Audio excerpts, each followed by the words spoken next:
Namoonni tokko waa'ee taabotaa yoo kaasnu xaawootiitti bultuu jedhu lakki nuuni xaawootiitti hin bullu keenya taabonni xaawootii daakaa keenya taabonni xaawootii lafaan dhaa keenya taabonni xaawootii bulleessaa keenya taabonni ol kan jedhudha mee galanni ulfinni Waaqayyoodhaaf haa ta'u sababa kanaan Qulqulluun Phaawulos ergaa isaa warra Qorontosiif erge isa lammataa boqonnaa 6 lakkoofsa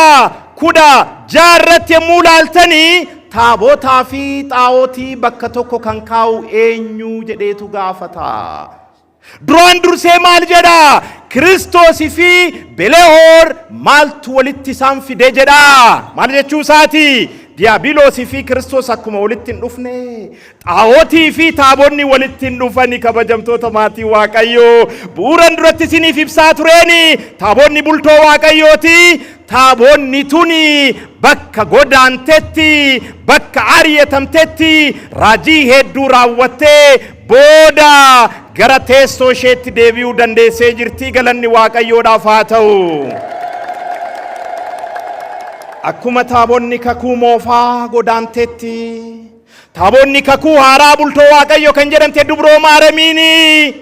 godaanuun dirqamatti ta'ee ture kabajamtoota maatii Waaqayyo wangeela Maatiyos boqonnaa 2 lakkoofsa 11 haga 13tti bu'uura hibattaniini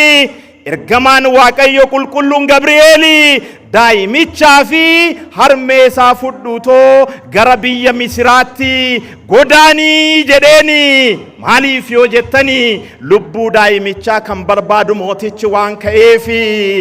ammas Misiratti yoo godaantu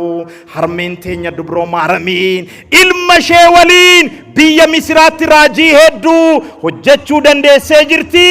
xaawotota biyya Misiraa daakaniiru caccabsanii jiru godaansa isheetiin godaansi Addaam dhaabbatee jira ari'atamuu isheetiin ari'atamuun Addaam dhaabbatee jira godaansa isheetiin Addaam inni jannata godaane inni ishee abdii taasifate suni amma balballi jannataa banameefiira mootummaa Waaqayyo dhaaluudhaaf angeeffamee jira mee Waaqayyo galateeffadhaa hundi keessanii.